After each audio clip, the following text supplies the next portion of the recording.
Ladies and gentlemen, you are watching Concert Junkies, Rob and John. Oh yeah. And we're live. Would you like to introduce yourself? Oh, hey, I'm Steve from the band The Word 66, and I really appreciate you having me on. Thank you for coming. So how did you get the name of the band? So the band name is actually pretty simple. There's actually 66 books in the Bible, and the Bible is the Word. So we are just The Word 66. Okay. Yeah, it took a while to figure out that name. You know, we were playing with all kinds of stuff. You know, we had this like list of stuff that we can call ourselves, and eventually it came down to The Word 66. So how did you start playing? As a band? Or as in general? Like, who got you into music to start playing? Oh, when I was a little kid in like elementary school, actually my first instrument was a trumpet, and I really sucked at it. I mean, I was bad. I was in band, and I still remember that. You know, there was a conductor guy, and he was conducting a whole bunch of us, and I remember he kept going like, he was like looking, because there was some bad sounds coming out of somebody, and I'm pretty sure it was me. So I was like, Dad, I don't think the trumpet's my thing. I said, I really want to play guitar. My brothers before me, they had one of them played a trumpet, one of them played a clarinet. Yeah. So basically that was my choice of instruments at that time. So I thought the trumpet was cooler. And then, so that didn't work out well. And then my parents knew that I really wanted to be a guitar player. So eventually they were able to hook me up with a guitar and an amp. Took a few lessons, not too many. I am really not your technical player. So if, the band wants me to chart some things out, not so much. I'm pretty much self-taught. So eventually I learned how to play, and it came to a point where I really wanted to be a guitarist. My goal was to be the greatest guitarist in the world. And I kind of locked myself away for a pretty long time, and I just would practice like 12 hours a day. And here I am. So what was your first guitar? First guitar was actually a Gibson SG Deluxe. Really? It's a nice guitar. It's the same one that Tony Iommi used to play. And I got rid of it. And I still regret that. I wish I'd kept that guitar. I kind of got to a point where I just kind of thought that I was never going to be able to do it. I wasn't good enough. And so I sold that guitar. And I bought this piece of junk acoustic, which I still have, and I play often. It's the frets are so worn out, and the guitar is so old, and it's one of my favorite guitars.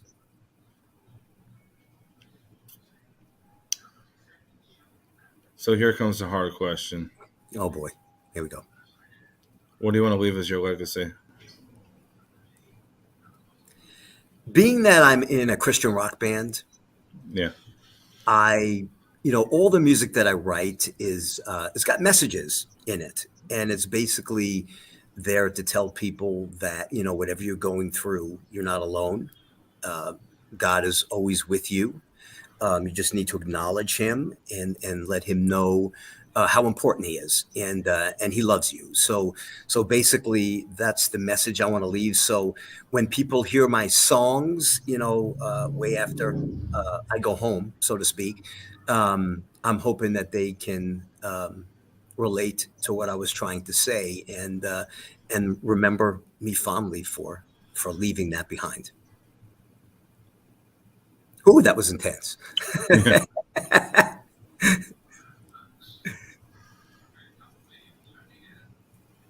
So if you could pick your own bill, who would you want on it?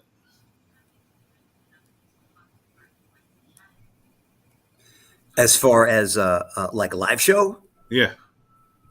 Wow. You know, I have some favorite bands and some major influences that I would be interested in playing with. On the Christian side of things, you know, Skillet is a really cool band.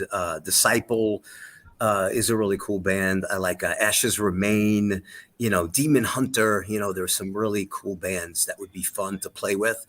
On the other side of things, some of my favorite guitarists like Steve Vai. Okay. Love to play with him. Big Dream Theater fan. John Okay. Petrucci is also one of my favorite guitarists in the world. So I'd love to play on a bill with them too. Some of my favorite, biggest influences growing up, you know, like Sabbath. You know, love to play with Sabbath. I don't know how many more shows they have going in them left. Yeah. But Sabbath and Priest, you know, those kind of bands, Michael Schenker.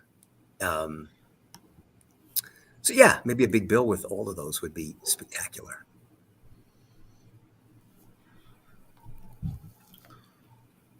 I'm also a big Shinedown fan as well.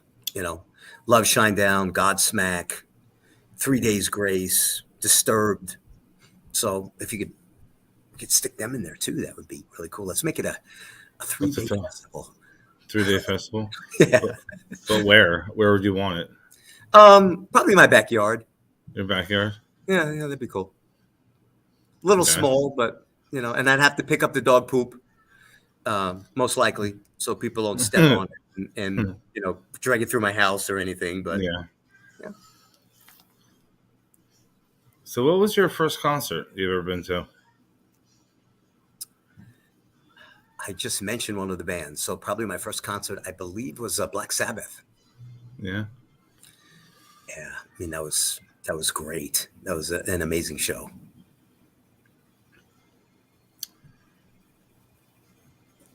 If you could pick your own super group, who would you want in it? You could have 2 singers. Wow. You know, one of my all-time favorite singers was Chris Cornell. Can he still be in the band? I'll let you have them. Okay, cool. Okay, we'll go with Chris Cornell and probably Dio. As far as vocalists go, drummers. Let's see, off the top of my head, let's take Nico McBrain from Iron Maiden. Would be cool. Guitarists. I don't know. I don't like playing with other guitarists. So Okay, so you're gonna clone yourself and put yourself in. no, I probably just play with just me. You know, I'm not like the 2 guitar attack guy. So Okay. probably just me. Bass wise, someone that's probably really not in the hard rock vein, but probably like Victor Wooten, Okay. if you're familiar with him. Yeah. Yeah, he'd be really cool to have on bass. So, how did you get into Christian rock? Like, how did that happen?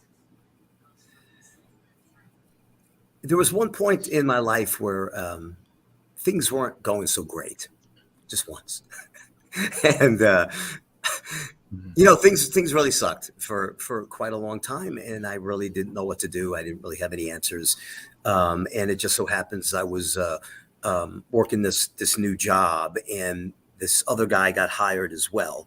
And he was someone that was really, you know, he went to church all the time. He was because I didn't grow up with any religion whatsoever. So it's something that I found later on in life. And one of the things that was really good about what he did was he knew that I was a musician, and he knew that music was important to me. So he kind of turned me on to the whole Christian thing by introducing me to Christian rock bands. Okay.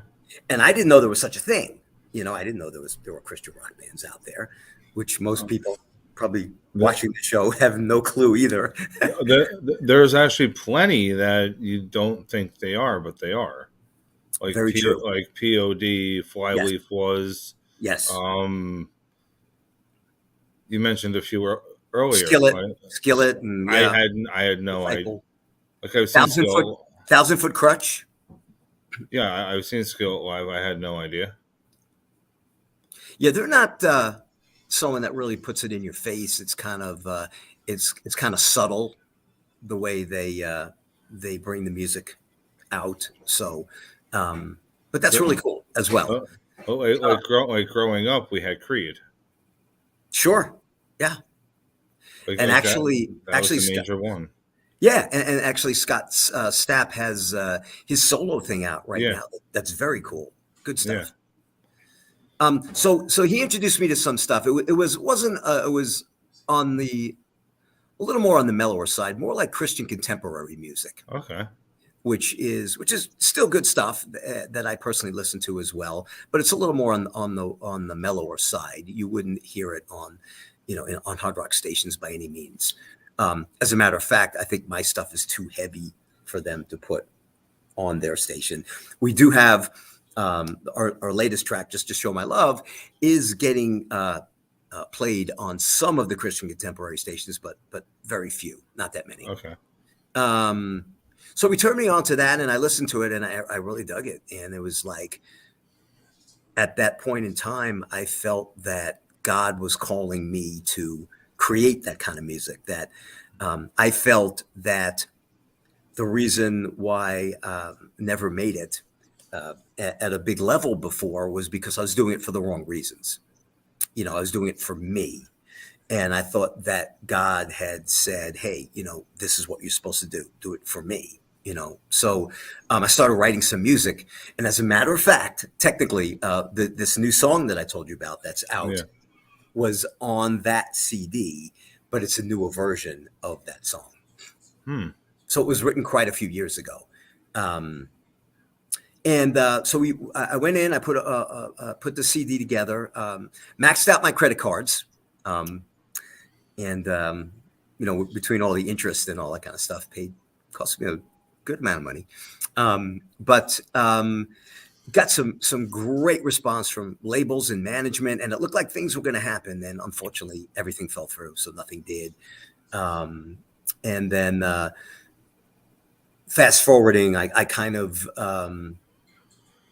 eventually kind of put things down and really kind of stopped going to church again and put my axe down. Didn't play for really a long time. And then about 3 years ago, something happened in my life. And I felt that God called me back again and said, hey, let's do this now. This is what you were supposed to be doing. So let's do this now. And I started writing some new music, and we recorded it. And happy to say it's gotten fantastic response. To make a short story long. Yeah. So, what exactly is your writing process? I don't know if I have a writing process. Normally, I'm just got my guitar in my hand and just kind of messing around, and then all of a sudden, some riff just happens. And I go, oh, wow, that's cool. And if I'm in the writing mode, then I'll grab a sheet of paper and a pen as well. And because I usually write the lyrics and the music at the same time. Okay. So if that happens, but I have to say that it doesn't happen that often anymore. So I whip out my cell phone and I record the riffs or the riff that I thought was really cool. And then I just kind of save it for a rainy day, so to speak.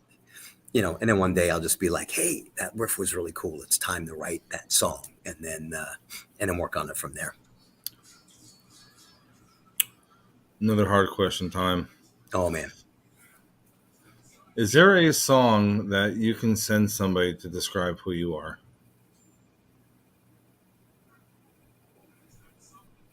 You can have 2 songs. 2 songs. If there's 2 songs that can describe you.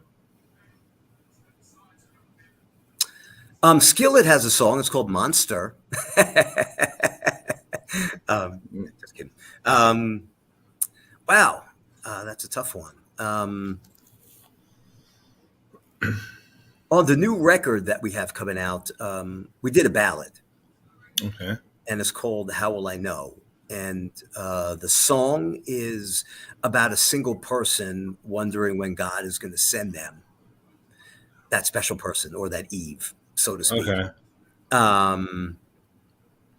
And that describes me somewhat, Okay. because that was actually a true story, how that song came about.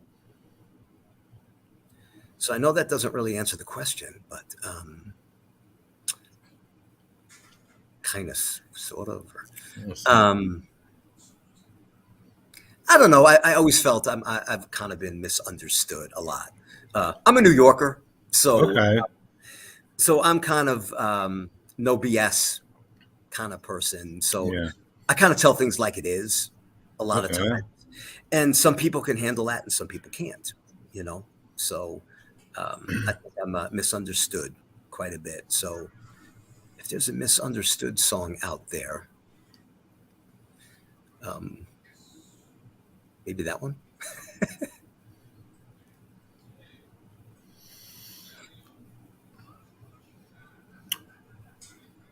What's on your bucket list? My bucket list. Yeah.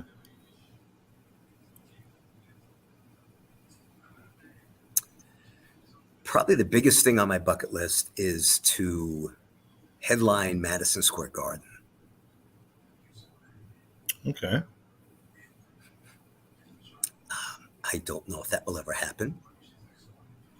But even to be playing at Madison Square Garden, I might have to settle for buying a ticket and seeing a show at Madison Square Garden. Okay. But but I'll be back at Madison Square Garden. I don't really have a bucket list, so to speak. I mean, I guess, I want to.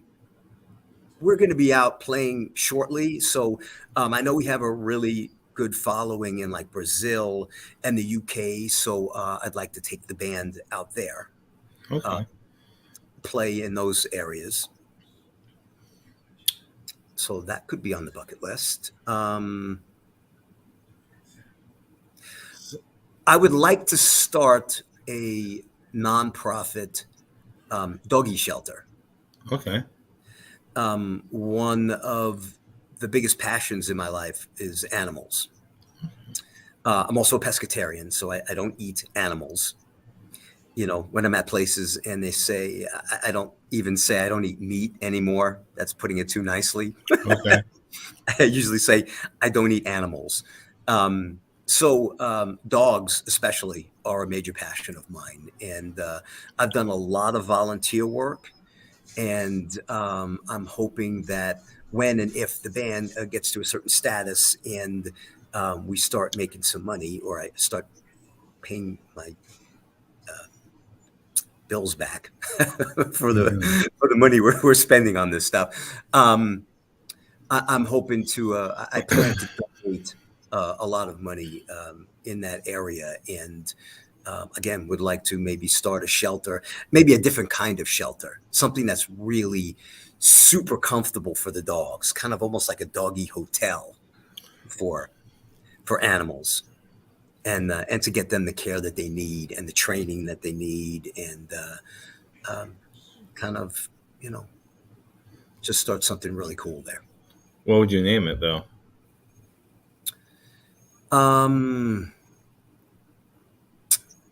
I didn't think of that. I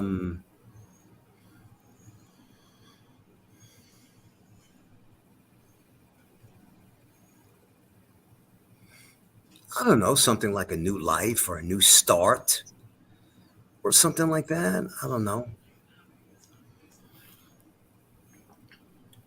I don't know. I have to think about that one. So what's on your anti-bucket list? What would you want never to do again? Never do again. Rollerblade. Rollerblade.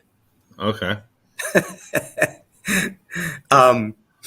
I wanted to learn rollerblading at one time, and I got myself a pair of skates, and I had a good friend that was a pretty good rollerblader, and she kind of, showed me some stuff, and she got me, and I was able to balance and do all kinds of stuff. And then one day I made the mistake of going out by myself to rollerblade. I was like, okay, yeah, I could do this. And I went to a park and I ate it, man. I mean, I hit a tree. I really couldn't stop. And I wound up bumping into a tree. I fell down, messed up my knee. Luckily, I didn't need any surgery or anything, but it was messed up for a while. So, yeah, no rollerblading for me. No rollerblading. Yeah. Can you rollerblade? No, I keep myself on the ground. I don't roller skate. I don't. Not even riding a bike. Nothing. Okay, well, that might be a good idea.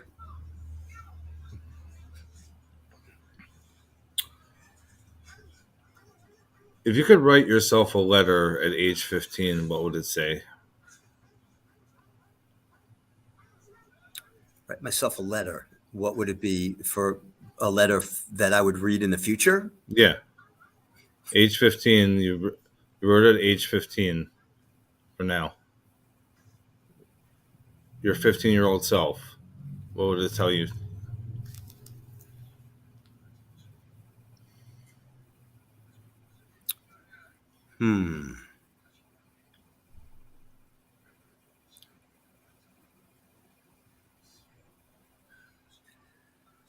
Oh man, let me see. I wasn't the most patient person in the world. Not that I am now either, but I'd probably tell myself to have a little bit more patience. As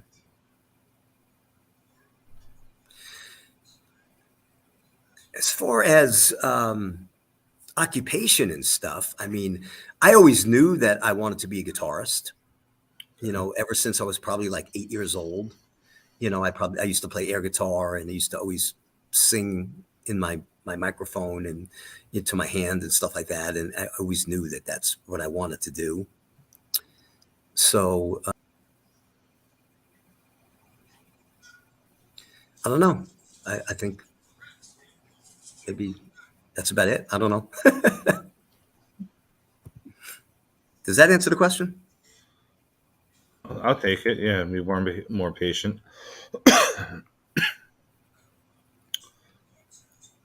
What was the best advice you were ever given?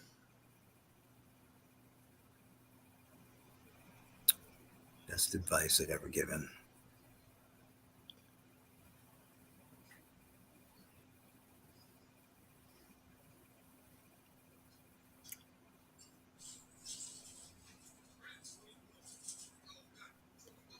I think we need what was that show? We need that in the background. Do do do do Okay. do do do do do do do do do do do do. So, Best advice. Nowadays, the best advice that I can give to people is, just to learn to love God and Jesus and to follow. There's so many. We don't really do that, or I should say, I don't really do that as well. We're not as a band. We're not like major religious fanatics where people need to run from us when they see us. Kind of thing. Because we're not running after anybody with the Bible and going like, "Hey man, you need to change your life." And it's like we only talk about that stuff if somebody wants to have that conversation. We'd like to have that conversation more with people because I think a lot of people need to understand that. I do have a Bible group that I get together with every week, and we talk about this kind of stuff. And we talk about how subtly sometimes people need to hear these things. So. That's probably the best advice that I could really give to people. Also, if you're going to get married and you have a good amount of stuff, good amount of things, get a prenup. Okay. Right on.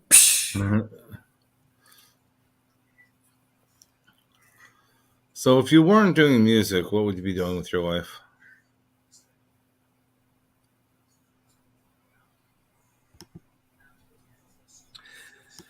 Well, in real life, I actually own a special events company. So I do a lot of DJ work. Oh, really? Yeah. So, I mean, that's still music, but not, it's not this exactly the same. But, excuse me, my whole life basically is music. So, um, I would probably be what I'm doing now, which is DJing. I've done a lot of stuff in the entertainment industry as well. I used to do radio. I did stand-up comedy once upon a time. I've written for music magazines. I was a magician. What else? Other things, which I can't remember. My memory's not what it used to be. But a whole bunch of things. It would probably be something in the entertainment industry.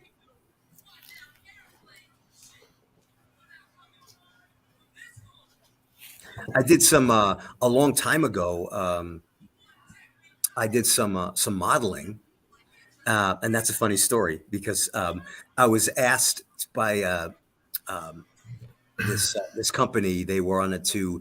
It was a jewelry company, and they were shooting some photos, and this gal was in a bridal dress, and they had me dress up in a tux, so it was like a bride and the groom, Yeah. and it was going to be the front cover of this particular magazine, and I thought that was going to be really cool. So they took a million pictures, and then when the actual magazine came out, you saw my chin,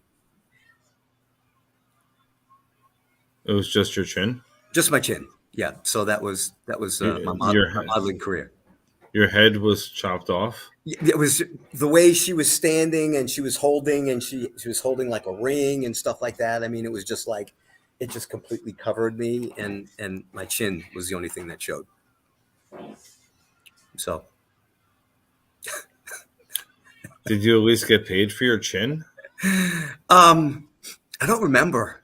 There are hand models, so maybe there's chin models now. Chin models, yeah. I don't know if I thought of that. Oh, if you see my dog, say hello. Oh, wow. Where you at? Come here. You can see it. Okay. Yeah. So no, but yeah, maybe that could have been something too. So maybe the answer to the other question was if I wasn't doing the music, maybe I could have pursued a chin career. Well, you are in Vegas, so it could happen. Yeah, sure. Anything could happen. Yeah, anything can happen. Since you're in Vegas, what's your favorite fast food place? Fast food. Yeah. Well, I know it's kind of difficult now because you don't eat animals. No, actually, that's really easy. Burger King makes the Impossible Burger. Yes, they do. I don't know if you ever had that before. Yeah, I tried it when it first came out. What'd you think of it? It was okay. You can't really tell the difference so much. It's not my go-to, but it was suffice. Yeah. So I would say that the Impossible Burger would be my favorite fast food. As a matter of fact, I had it a couple days ago. I had a Impossible Burger and some fries, and it was good. It was delish. I get extra. They call it heavy. So when I order it, I ask for heavy pickles, heavy tomato, heavy lettuce. So it makes it like a nice, big, healthy kind of sandwich with a whole bunch of veggies on it.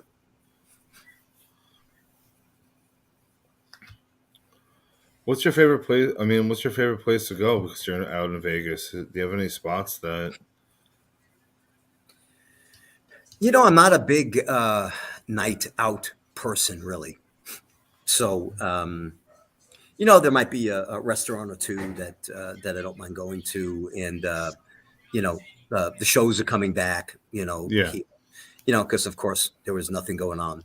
It was dead for years. So the Cirque shows are probably my favorite. Have you seen any of those?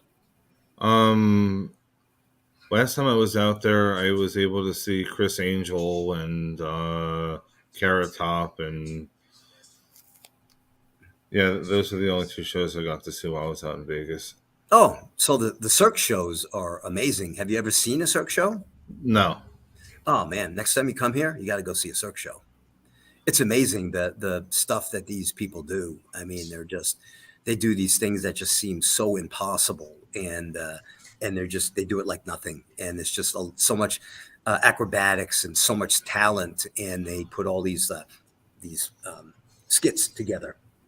Call it skits, and it's an amazing show. Have you ever played Fremont? No, No, you haven't played there yet? no.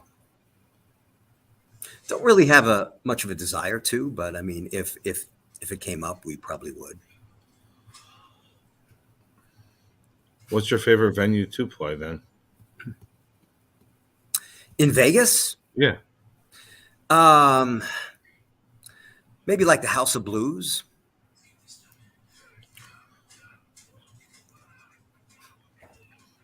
Do you have a favorite moment on stage?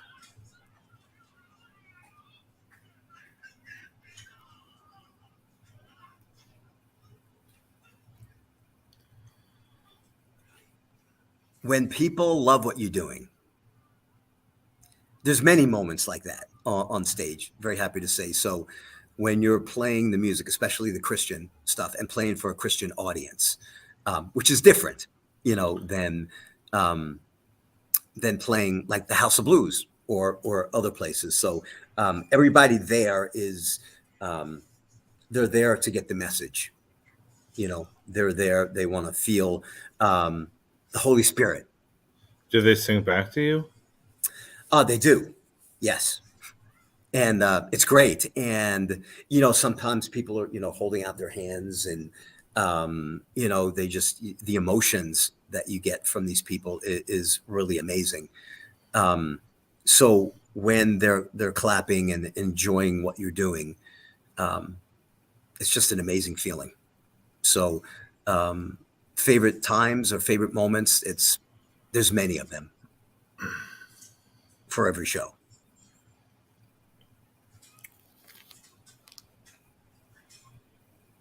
Do you have a favorite music video that you did? Technically, we've only really done one video, so I would say "On the Way to the Promised Land." Well, there was I believe there was lyric videos as well, but yeah, there's other videos, so they're not really so much live videos with the band and stuff like that. So "On the Way to the Promised Land," I'm not sure if you saw that or not, but yes, I did. We recorded that in the desert. We found the spot, and that was really fun to do. On the new record that's coming out, we have a song called "Tonight Is the Night," and we're trying to work on doing a really cool video for that one. So, what's the concept? Do you or you can't disclose that yet? Yeah, it's top secret, man. Top secret. Yeah. No, it's basically the song is about somebody that's being tempted by a lot of things. And the message basically is it's never too late to change.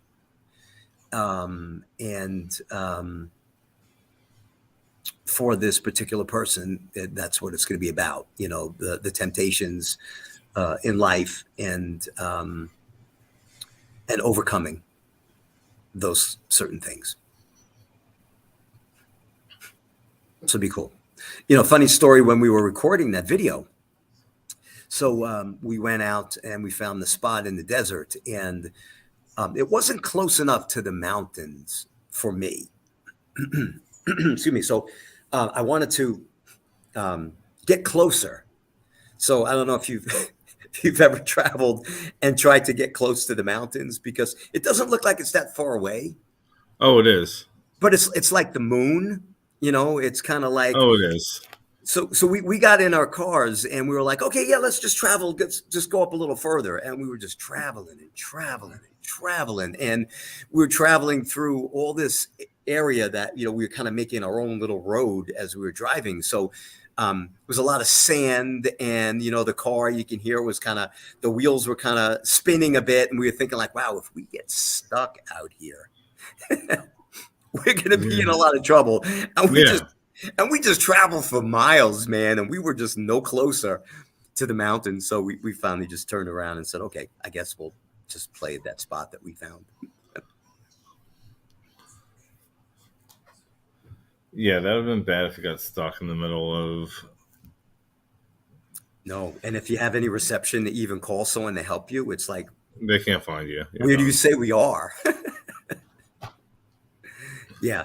Eventually, we kind of started getting a little spooked because we started getting into some really heavy sand and stuff like that, and we were just like, yeah, man, let's just turn around.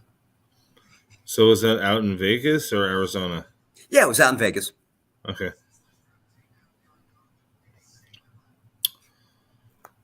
Yeah, the vocalist had an idea where to go. I think it's called it's nicknamed like the Salt Mine.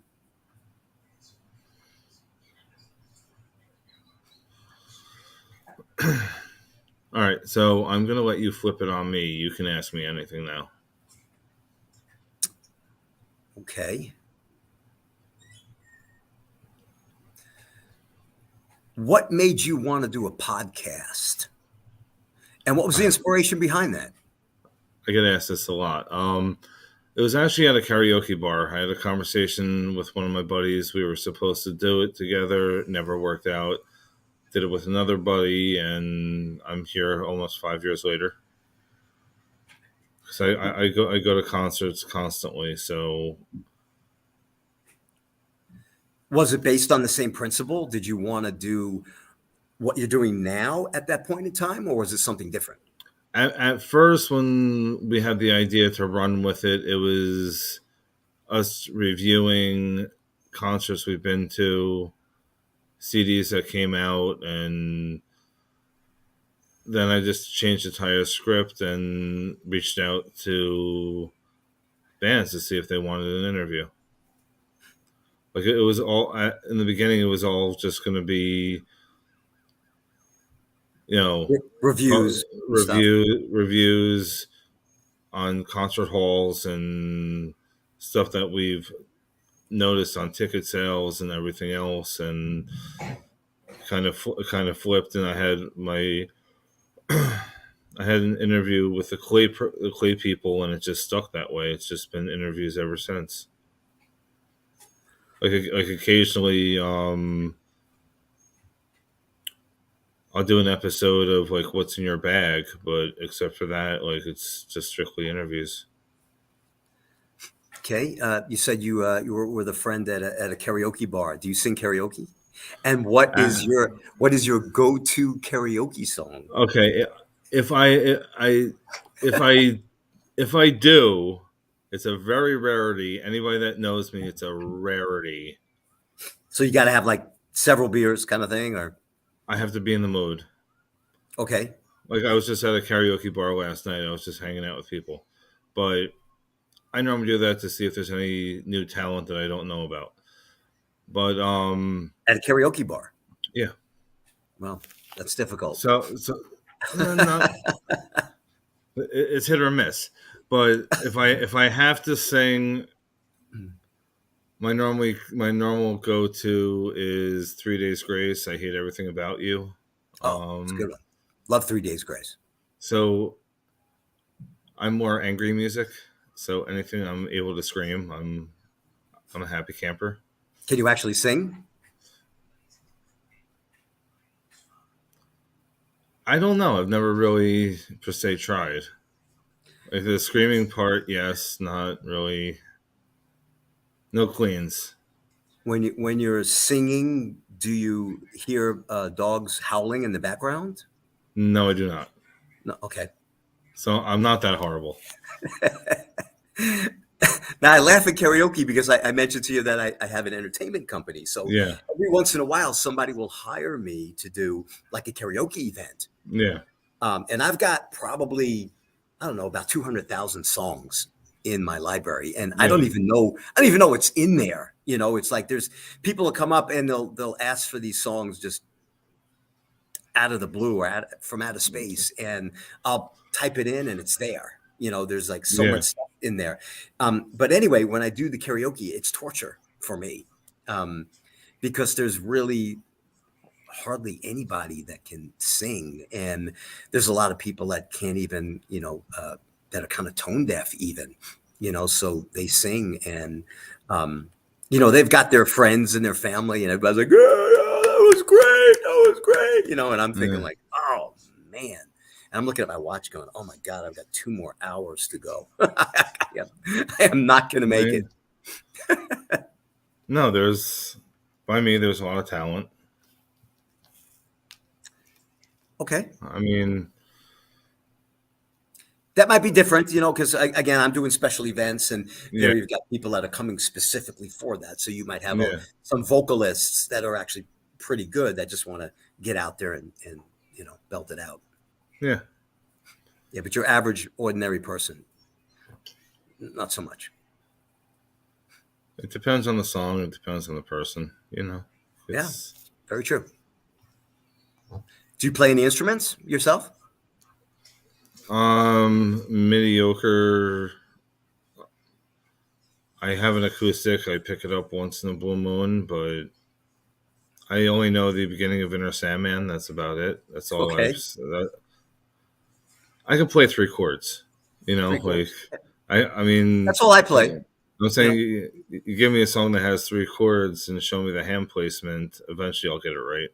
Okay. Yeah, that's all I play too. I just play, and I just know 3 chords also. So. But are they the same 3 chords? Sure. Yeah. That's yeah. All my songs are just A, E, and G. That's it. Really? No.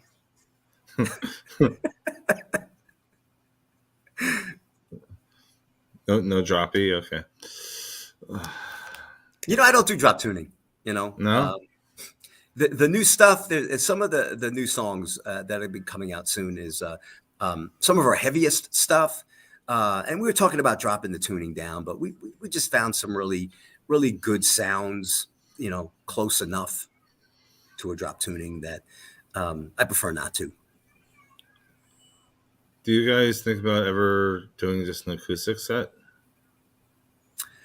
We just did, the vocalist, Brian, and we got together recently, and we did a couple of Unplugged tracks. Okay. We have a piece of one that's on our website now, and on some of the social pages as well. And then we finished a couple just the other day. So I just need to edit a couple little things from it, and then we'll probably post that. But it's just the 2 of us. It's kind of hard when, a bunch of the songs have guitar solos in there as well. And if it's just 2 people, it's kind of weird stopping to do the guitar solo because the melody completely drops out and it's just a guitar solo, and it's just kind of weird. So maybe with the full band, we can do that another time.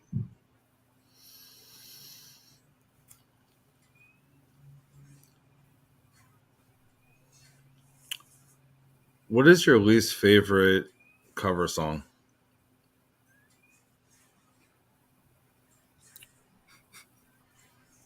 Least favorite cover song.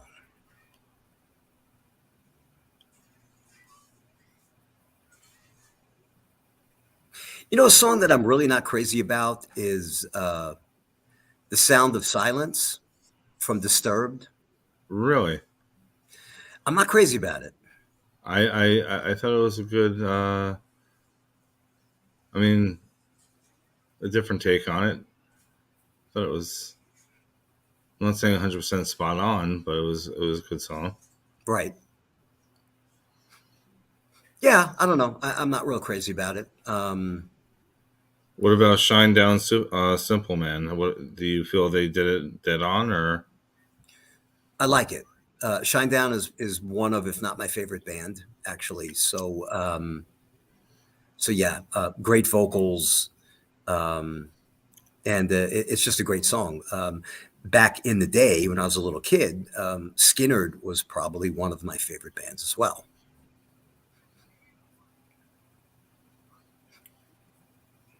And I've seen Shinedown live, and it's a good show. I've enjoyed it.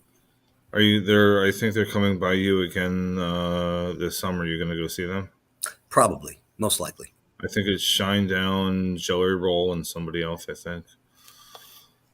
Yeah, I'm not sure. They were here a little while ago as well, and I couldn't see the show. I think it might have been like Shinedown and 3 Days Grace. I think again two bands that I really Yeah. love. What is the worst concert you've ever been to? Worst concert. I'm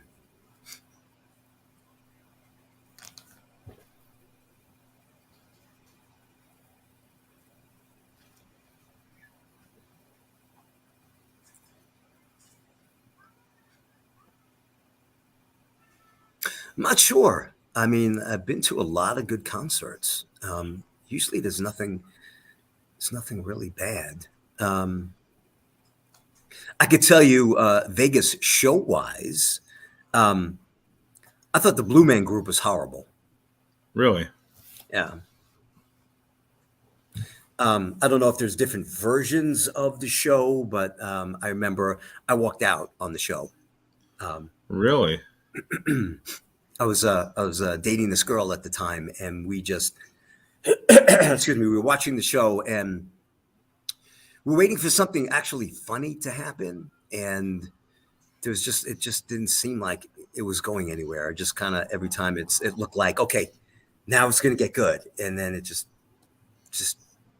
seemed to drop out. I don't know, and that's my opinion. There are people. I mean, the show has been here forever, and probably there are people that love it. But I mean, eventually, we just walked out because it just we thought it was horrible.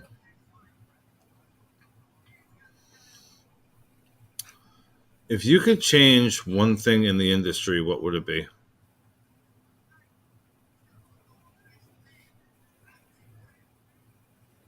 Well, being an artist, the whole all the downloads and the uploads. In a way, it's killed the artists, because at one point in time, everybody would buy CDs, Yeah. and that's where you made a lot of money, and that's where the label made a lot of money too, because they would sell a ton of CDs.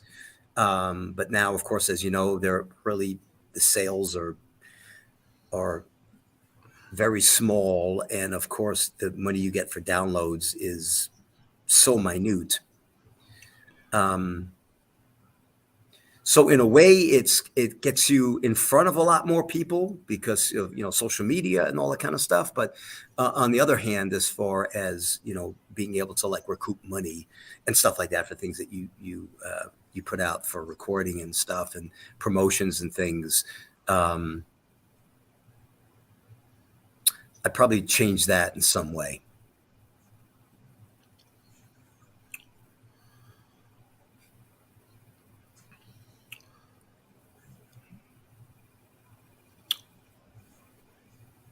Do you have to pay to play?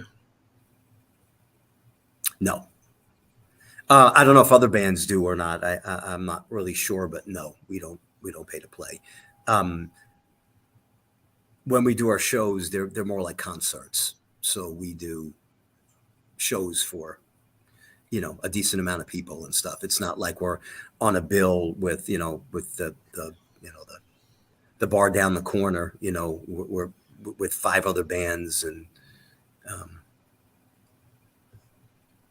yeah, that's kind of like in the past. Oh, Happy okay. Happy to say. Yeah, I didn't know if it was pay to play. How you? I'm not really sure. Maybe in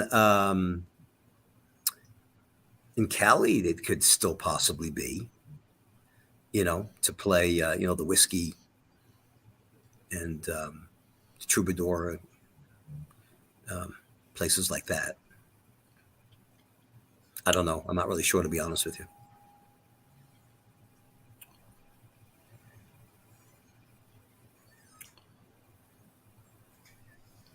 If you could send a message to your fans, what would it be at this moment?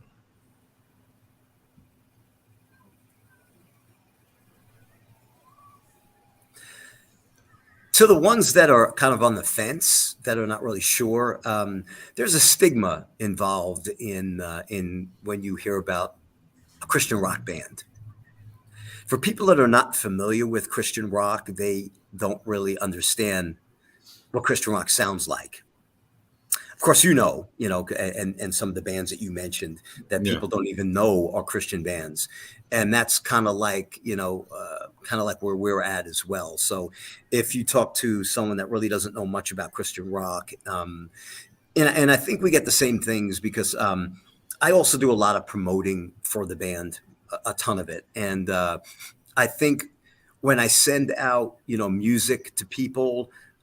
It's my belief that when they find out we're a Christian band, that they probably just delete us and probably don't even listen. But if they actually listen to it with an open mind, the only difference between us and the other bands that we're talking about, your Shinedowns and your Godsmacks and Seven Dust, all those kind of bands, just that we have a positive message. We rock like they do, but the only difference is that we have a positive message, and that's what makes us a Christian band. Really, people don't really understand that. I don't think, they don't understand that it's just good rock and roll. Again, with a good message. And as far as the fans go, just that we're gonna keep creating music and just keep sending out a positive message out there. I think in this day and age, this crazy world that we're in right now, we can all use a positive message, So I just want to keep on sending out that message and, just keep, just understand what we're trying to do and take the message and run with it pretty much. So at this time, we just promote what's going on with you. Okay. So we have a new record coming out. Hopefully, it's probably not going to be until next month. It's called Rock and Roll Preaching. We're not positive yet if it's going to be a full album or an EP. It might wind up being an EP. We have a special guest bassist, Danny Miranda, who is also in Queen and Blue Oyster Cult. Okay. So he laid down some great bass lines. Awesome player. So that record, like I said, should be coming out. There is a first single has been out for a little bit. It's called Just to Show My Love. Technically, I call it a rock worship tune. It's just a kind of I don't know, like a poppy, almost top 40-ish kind of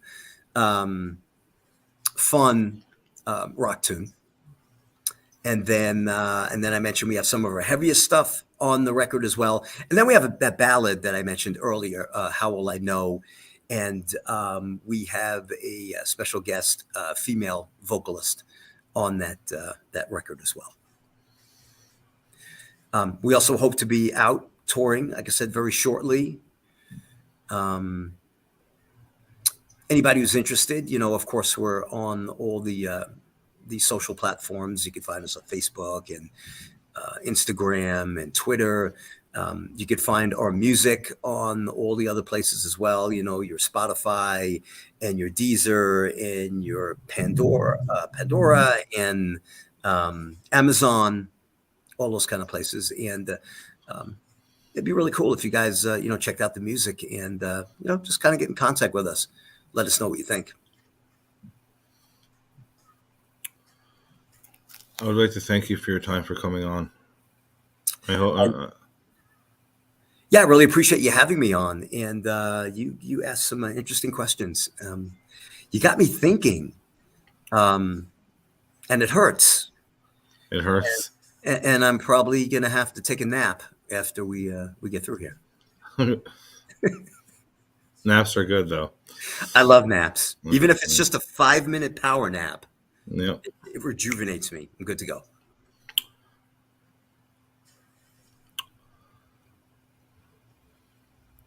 I'd like to thank you again. And this is on Facebook, this is on YouTube and Twitch at the moment. Great. And I hope I didn't offend anybody. And hope that you'll still be interested in checking out the Word 66. You have a great night. You do the same. Thanks, man. Appreciate it.